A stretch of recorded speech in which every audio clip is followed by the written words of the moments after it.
Welcome to Enjoy Wisdom Well, and thanks for being part of our channel, ours as much as yours.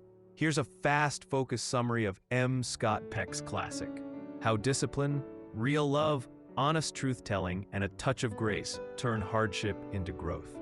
Peck opens with 3 words: life is difficult, problems aren't detours, they're the path. Our first adult move is to stop wishing for an easy road and accept that growth requires discomfort. When we face problems directly, rather than avoiding, blaming, or numbing, we turn inevitable pain into purposeful learning. The engine of that growth is discipline. Peck breaks discipline into 4 daily practices. The first is delaying gratification. Do what's necessary before what's pleasurable. Pay the bill before you play the game. Have the hard conversation before the cozy evening. Short-term discomfort buys long-term freedom, confidence, and integrity. Second is accepting responsibility. Neurotic people over-own everything.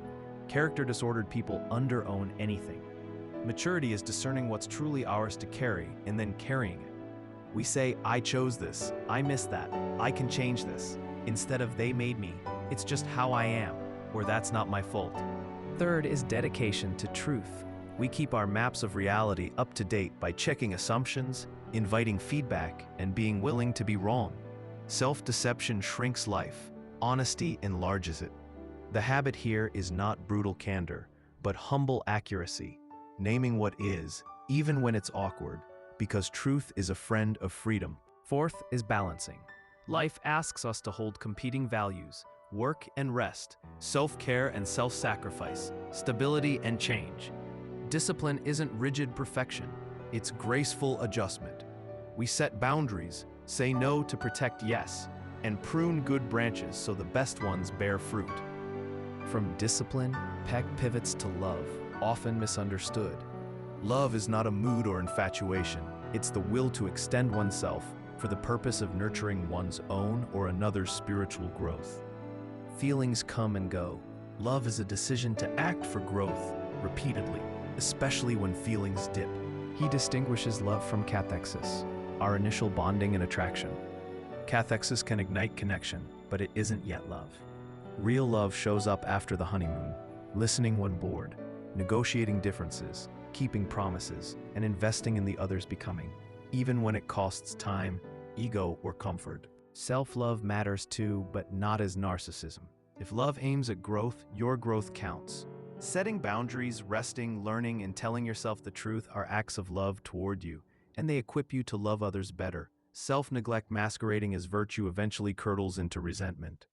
In relationships, love means attention. Attention is time plus presence. We put the phone down. We listen for meaning beneath words. We ask, what would help you grow? Not just, how do I fix this quickly?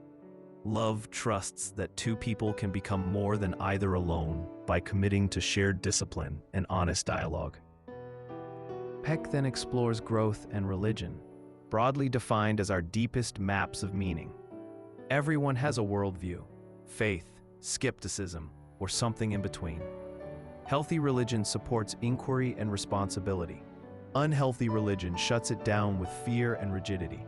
Therapy, study, and community help revise our maps when life proves them outdated. He also describes grace, those unearned helps that seem to meet us when we commit to growth. Timely mentors, coincidences, inner nudges, surprising resilience. Peck doesn't reduce grace to a formula.